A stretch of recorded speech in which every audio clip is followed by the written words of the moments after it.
ពន្លឺនៃកម្លាំងចិត្តសម្រាប់យើងទាំងអស់គ្នាដែលកំពុងតែជួបនៅបញ្ហានៅក្នុងដំណើរជីវិតរបស់យើងម្នាក់គ្មាននរណាម្នាក់ដែលអាចគេចផុតអំពី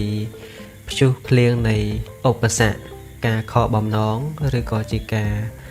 ទទួលបាននៅសេចក្តីទុក្ខនៅក្នុងជីវិតរបស់យើងបានឡើយ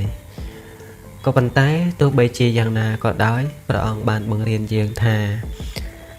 រាល់សេចក្តីទុក្ខមិនមែនជាការដាក់ទោស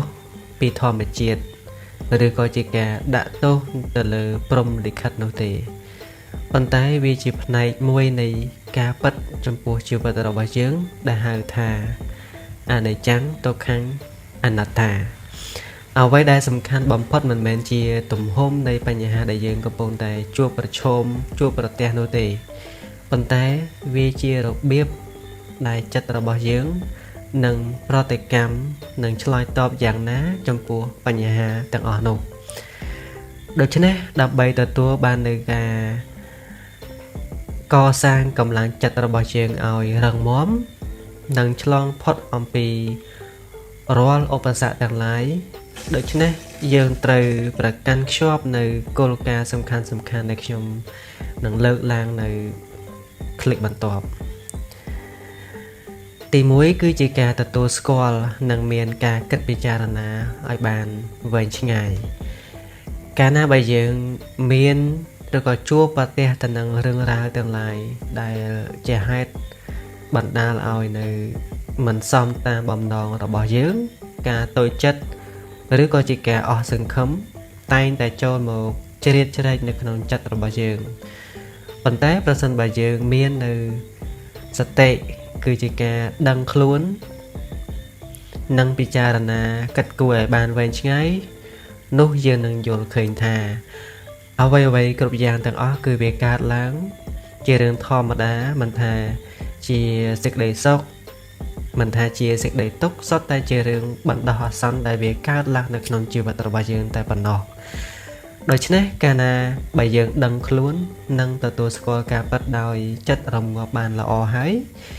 នោះគឺជាជំហានដំបូងនៅក្នុងការរំដោះខ្លួនចេញពីសេចក្តីអស់សង្ឃឹមណាចំណុចទី2គឺជាការជឿជាក់លើខ្លួនឯងនិងព្យាយាមដោយខ្លួនឯងព្រះអង្គសម្ដែងថាអត្តាហិអត្តណោនេថោខ្លួនគឺជាទីពឹងនៃខ្លួនឯងគ្មាននរណាម្នាក់ដែលអាចមកផ្លាស់ប្ដូរជីវិតរបស់យើងក្រៅពីយើងខ្លួនឯងនោះឡើយអ្នកដទៃបានត្រឹមតែជាអ្នកជួយជ្រោមជ្រែងអ្នកជួយ support ចំណែកឯអ្នកដើរគឺជាយើងខ្លួនឯងដូច្នេះមានតែខ្លួនឯងទេ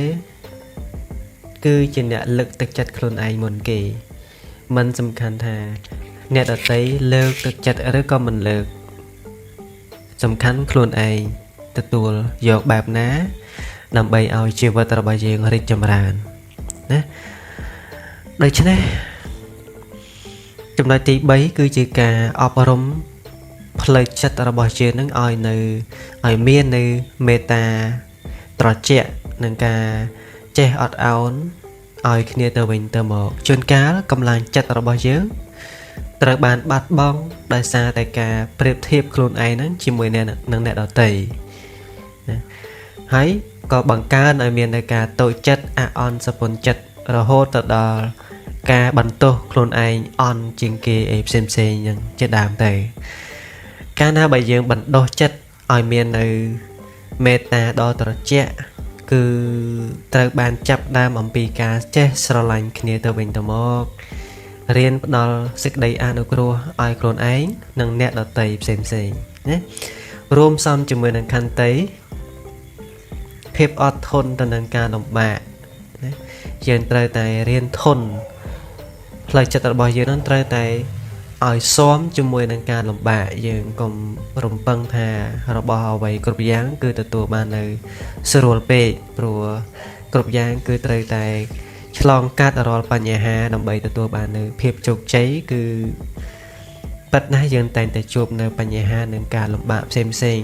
ដើម្បីទទួលបាននៅគោលដៅដ៏ ស្រស់បំប្រងនៅក្នុងអនាគតរបស់យើងដូច្នេះខ្ញុំមានត្រឹមប៉ុណ្ណេះជាចុងក្រោយសូមរំលឹកថាផ្កាឈូកដែលស្រស់ស្អាតបំផុតតែងតែលូតលាស់ចេញអំពីភក់ជ្រាំប្រៀបបីដូចជាចិត្តរបស់យើងចិត្តដែលរឹងមាំនិងមានសតិបញ្ញារបស់យើងតែងតែត្រូវបានលុតដំចេញពីការតស៊ូនិងការជះឥទ្ធិពលនៃឧបសគ្គទាំងឡាយផងដែរដូច្នេះនៅពេលដែលយើងមានអារម្មណ៍ថាហត់នឿយធ្លាក់ទៅក្នុងសេចក្តីអស់សង្ឃឹមសូមបងប្អូនទាំងអស់គ្នាដកដង្ហើមឲ្យជ្រៅដឹងថាខ្លួនឯងកំពុងតែមានខ្យល់ដង្ហើមចេញនិងមានដង្ហើមចូលមានឱកាសចាប់ផ្ដើមសារជាថ្មីគ្រប់វិនាទីទាំងអស់ដូច្នេះយើងកុំប្រគល់វាសនារបស់យើងឲ្យទៅសម្ដីរបស់អ្នកដទៃគ្រប់គ្រងឬក៏ជាព្រឹត្តិការណ៍ដែលកើតឡើងនៅសង្គមខាងក្រៅណាចាប់ផ្ដើមបំភ្លឺពន្លឺនៅក្នុងចិត្តខ្លួនឯងប្រកបដោយស្នាមញញឹមភាពត្រឹមត្រូវនិងក្តីសង្ឃឹមជានិច្ចឲ្យតែចិត្តរបស់យើងមិនចោះចាញ់គ្មានឧបសគ្គណាមួយអាចមករារាំងដំណើរជីវិតរបស់យើងដើម្បីឆ្ពោះទៅរកភាពជោគជ័យបានឡើយដូច្នេះយើងនឹងទទួលបានសុខសន្តិភាពនៅក្នុងជីវិតរបស់យើងយ៉ាងពិតប្រាកដ